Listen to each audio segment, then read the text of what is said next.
So basically I'm going to speak about not much about the utility of corticosteroids, but about the abuse of corticosteroids, their adverse effects, safe withdrawal in these circumstances, and management of patients during stress, especially focusing on perioperative management of stress.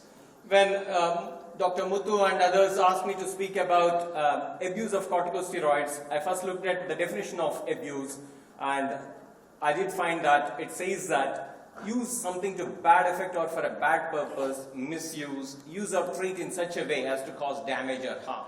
So we are essentially speaking about not the appropriate use of corticosteroids, but about the inappropriate use of corticosteroids or abuse.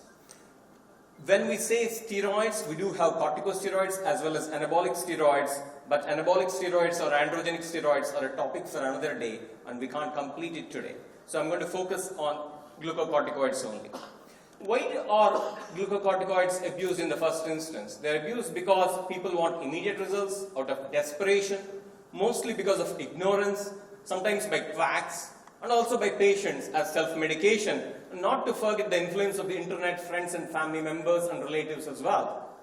And many number of times they're given as over-the-counter medications by pharmacists, probably in good faith, and not to forget the fact that some of the alternative medications that are available might in fact contain corticosteroids. So what are the issues of abuse? What if people use corticosteroids? What's the big deal about it? Because they can cause adverse effects, they can cause hypothalamic pituitary axis suppression, they can also pose challenges when we're trying to withdraw patients from these. I'm sure most of you would recognize a patient like this or two coming to your OPDs. I did see this patient about a month ago, a 54-year-old male smoker who's got history of alcohol abuse, type 2 diabetic, presented to OP generally unwell. He came to me because he thought everything is due to sugar. He has had fever for about 3 days on metformin ARBs, generally puffy, unwell, hypotensive, febrile. I sent him to the emergency department, wherein they did some blood tests and found that he has got low sodium of 128, potassium 5.8, elevated urea and creatinine, acidotic with bicarb of 16, lactate elevated at 3.1, no ketonuria, white cell count was up. He has got low oxygenation with elevated CO2. And the random cortisol done about 10 o'clock in the morning was 2 micrograms per deciliter, i.e. 55 nanomoles per liter. His chest X-ray did show pneumonia. He was treated with oxygen, IV antibiotics, normal saline, and IV hydrocortisone as well. And when I took the history from the son, who presented a bit late, he told me that he saw an RMP, a registered medical practitioner in his own place, about 2 years ago for aches and pains, and he's been put on probably some medications which he think are corticosteroids, which he used for good 2 years without discontinuing, and he stopped them for whatever reason 2 weeks ago. As is the case in most of the scenarios, the history is usually vague. So what are the various physiological circumstances where endocrinologists and others prescribe glucocorticoids? In adrenal insufficiency and of course in dynamic suppression tests as well. And in some circumstances such as inflammatory allergic disorders, immunological disorders, they are used in supraphysiological doses as well. We are speaking about usage here. And what are the various routes? We do use them parenterally, orally, inhaled, topical, intraocular, intraarticular, not to forget even as suppositories. These are the glucocorticoid equivalents of various corticosteroids that are available. Hydrocortisone roughly 20 milligrams is equal to prednisolone 5 milligrams. I know that prednisone is not used in our country, but it's very commonly used in US. And the dose equivalent of prednisone and prednisolone are the same. Methylpred equates to 4 milligrams, triamcinolone 4 milligrams, Dexa 0.75 milligrams. So coming to these potent synthetic glucocorticosteroids which are commonly abused, we do have prednisolone, methylpred, triamcinolone, dexamethasone and betamethasone that are commonly used. Not to forget deflazacort as well, which is being abused at times these days. They do have little mineralocorticoid activity or androgenic activity or estrogenic activity, and the major side effects are that of suppression of HPA axis and of course the various Cushingoid features that they can cause. Speaking about HPA axis suppression, we all know that there is nice negative feedback loop in our body which has been presented to us by Mother Nature. And when you abuse corticosteroids, what happens is there is suppression of CRH and ACTH secretion from the pituitary and hypothalamus, leading to adrenal atrophy, loss of cortisol's secreting ability of your adrenals, and this depends on the dosage and duration of the corticosteroid abuse. And of course, it is also dependent on the rate of glucocorticoid metabolism in the individual per se. We can categorize patients into suppressed, unsuppressed, or uncertain suppression based on various factors which I will be alluding in my slides in the near future. Coming to other side effects, we do have Cushingoid features which I will try to dwell upon as well. Looking at this slide, I am sure the astute amongst you by now would have realized that the prednisolone clearance is variable in different subjects, and in this particular study they did find that the ones who cleared the prednisolone quickly did have less side effects. I'm sorry, this is not projecting well, but fine, fair enough. You can clearly see there, the ones in red are the ones who cleared prednisolone quickly from their body, which means that they had little side effects compared to the ones who were not clearing prednisolone from their body, who had more side effects. So, when is HPA axis suppressed, or when do you need to suspect that HPA axis is suppressed? Suppression is unlikely if a person were to use non-parenteral corticosteroids for less than 3 weeks. Also, remember that usually when we say about physiological doses of corticosteroids, we're speaking about something like 5 milligrams of prednisolone, 20 milligrams of hydrocortisone. And if you were to use even double the amount of these doses, alternate days, then it is deemed to be physiological. And suppression is very likely if you were to use something like more than 20 milligrams of prednisolone daily for more than 3 weeks, and also if a person were to have Cushingoid features. Do also remember that even if you were to use a so-called physiological dose of, say, prednisolone 5 milligrams, if you were to use it sometime at night time, which is not physiological, then it would again result in suppression. So, a couple of words about alternate day administration and the benefits of it. It is known to cause decreased side effects of chronic high dose daily glucocorticoid usage, i.e. you use twice the normal usual daily dose, but you give it alternate days. Because the individual is not exposed to high glucocorticoid concentrations daily, you're giving the receptors some break in between, i.e. that results in decreased Cushingoid features as well as decreased HPA axis suppression. But the caveat there is because you're giving it alternate days, the very purpose of using glucocorticoids, which is to suppress inflammation, might not be achieved with this sort of regime. So let us go back to some basics, i.e. what happens when somebody gets stressed, what happens to the normal cortisol secretion in the body, which is about 10 milligrams per day. During minor surgery or illness, for example, inguinal hernia surgery, the cortisol secretion increases 5-fold, i.e. something which is usually around 10 milligrams per day increases to 50 milligrams per day, but beautifully normalizes within 24 hours. If the same individual were to have a greater surgical stress such as subtotal colectomy, then it goes up even up to 100 milligrams per day, but takes good 5 days to normalize. If the same individual were to have a major road traffic accident, then that might even go up to 500 milligrams per day. Remember, we are speaking about stressful scenarios, what you should be doing when a person who has been abusing corticosteroids comes to you. It's not as easy as giving away a higher doses of corticosteroids just because you are worried about HPA axis suppression, because there are many adverse effects of using corticosteroids blindly during perioperative period, because that can impair wound healing, it can cause friability of skin, cause hematoma and skin ulceration. Not to forget, when you're taking away even simple adhesive tape, it can actually result in tearing of the skin, and also the sutures used for gut wall might actually penetrate the gut wall. Not to forget other side effects such as infection, GI hemorrhage, peptic ulcers, and of course it can also prevent the normal physiological fever response that you would see in a person who has infection. And we all know that glucocorticosteroids do cause hyperglycemia, hypertension, fluid retention, and of course increase the risk of infection as well. So as I was previously saying, the way we go about with these patients who present to us who are in stress, let it be surgery or other reasons, is we stratify them into non-suppressed HPA axis, suppressed HPA axis, intermediate risk. So, who are all the patients whom we deem to have a non-suppressed HPA axis? As I previously mentioned, those who have been taking glucocorticosteroids of any dose for less than 3 weeks, or who have been receiving a physiological dose of corticosteroids, example prednisolone 5 milligrams or hydrocortisone 20 milligrams per day, if they were to be on this dose for about even 6 months, 7 months, then it is perhaps deemed to be non-suppressed HPA axis. But remember, as I previously mentioned, if the same dose were to be taken in the evening times, which is a non-physiological time when glucocorticosteroids are secreted in the body, then it's not a non-suppressed HPA axis scenario.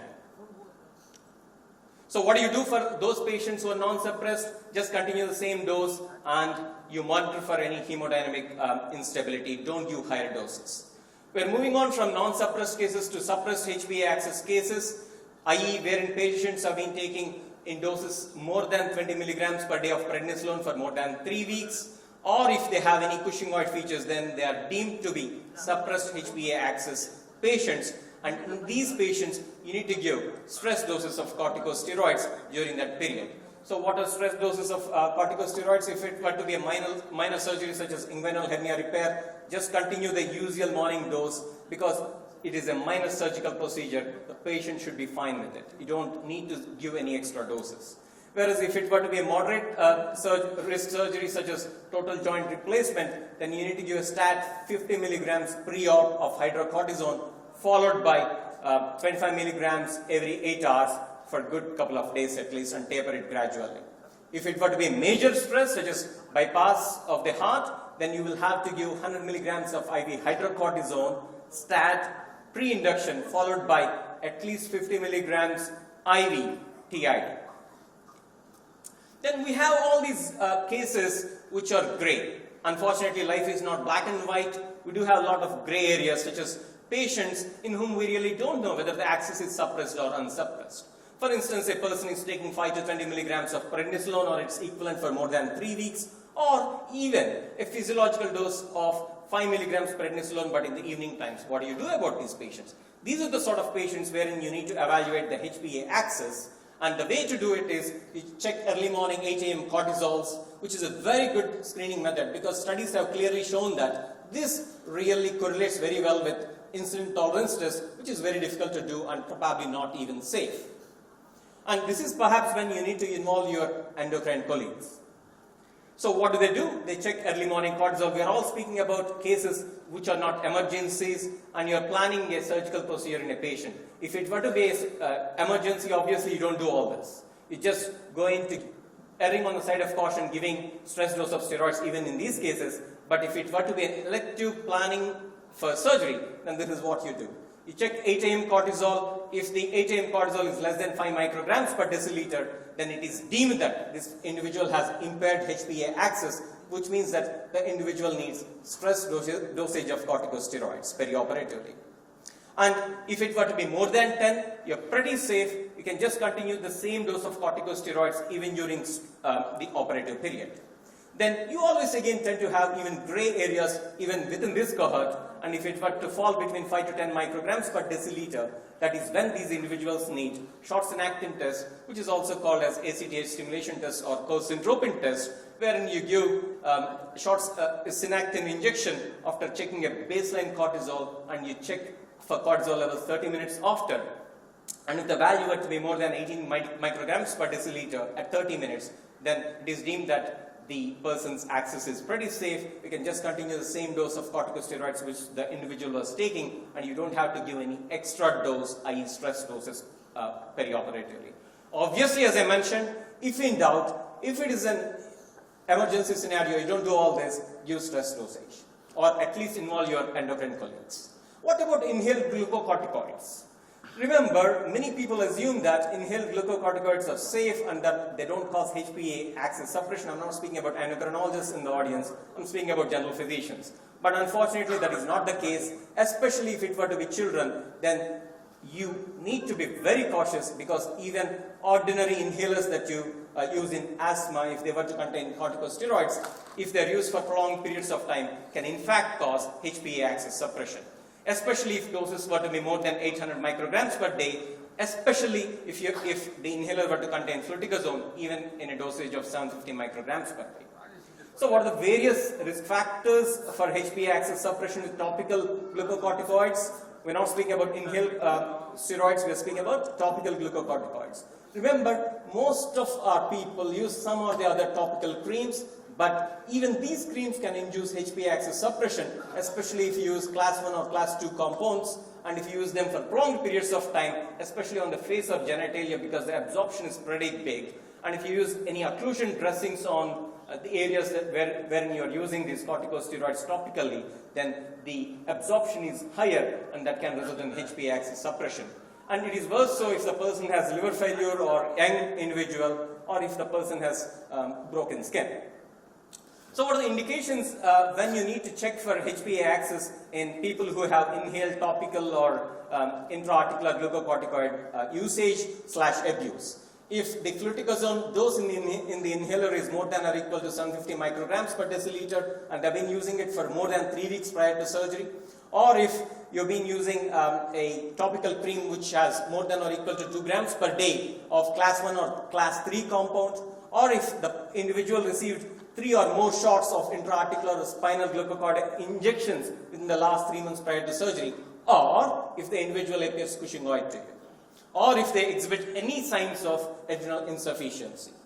So, moving the gear slightly from HPA axis suppression, I'm going to speak about the various other adverse effects of glucocorticoid abuse. We all know that there are various mechanisms by which glucocorticoids act in our body, such as phosphorylation, translocation, repression, and activation of gene expression, i.e. multiple sites are involved, and as I previously mentioned, it all depends on how the glucocorticoid is metabolized in the body, as depicted in the previous cartoon that I have shown to you. Also, it is dependent on the dose and duration of corticosteroid usage as well.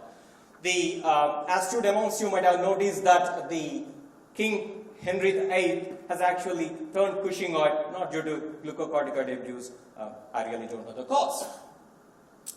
These are all the list of various adverse effects of glucocorticoids, and going to this particular cartoon, I can draw your kind attention to the fact that if an individual, we're speaking about rheumatoid arthritis patients because we don't have any significant data from patients who have abused corticosteroids only, so we extrapolate a lot of data from patients who have used corticosteroids, such as in rheumatoid arthritis.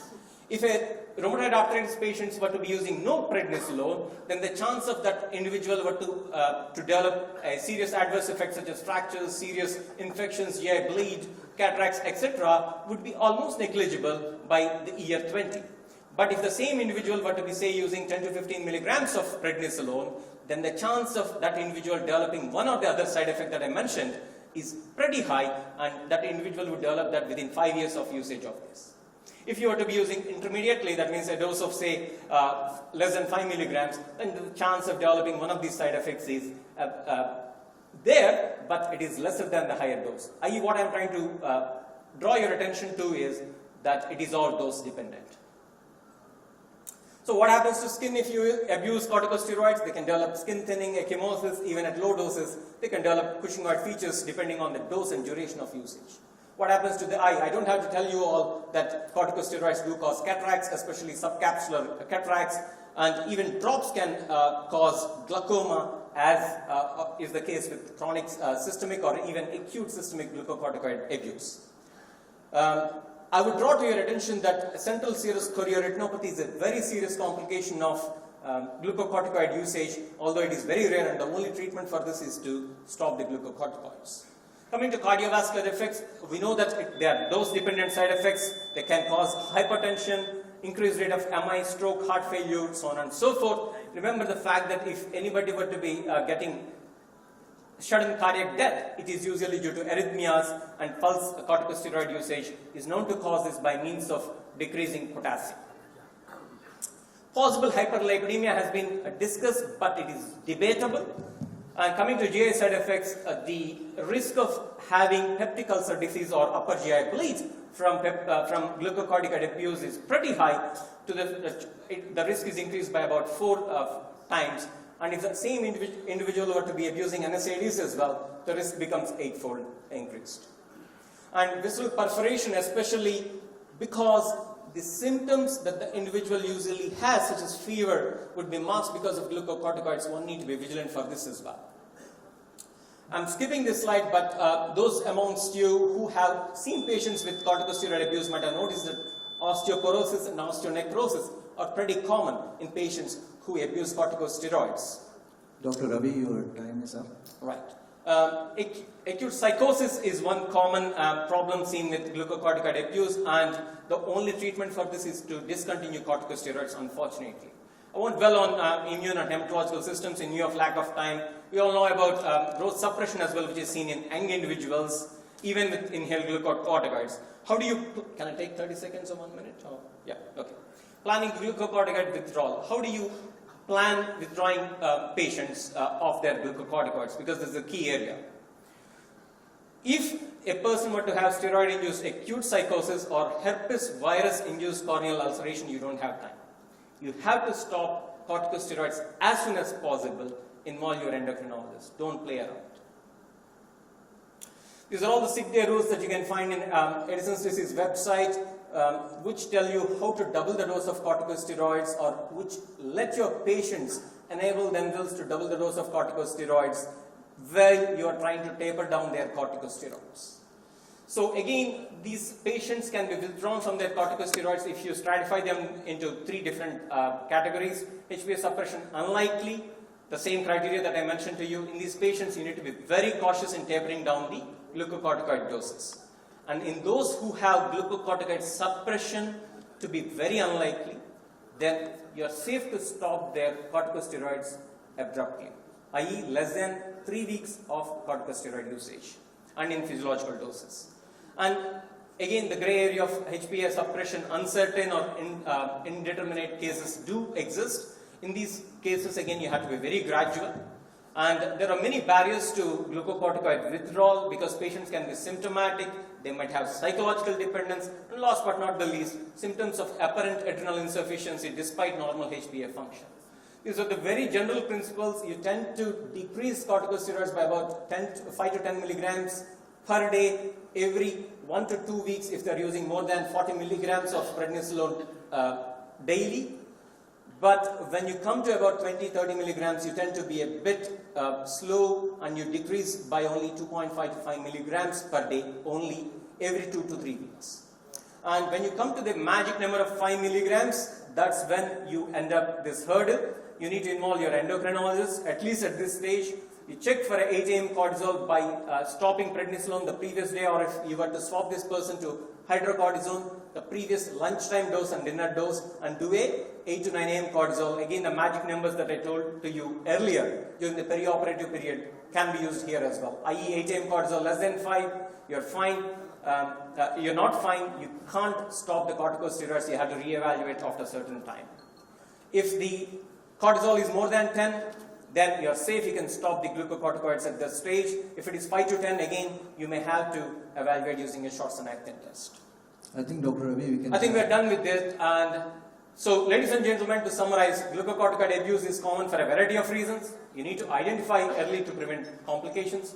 Appropriate precautions during surgery and stressful states is of paramount importance. Screen for complications.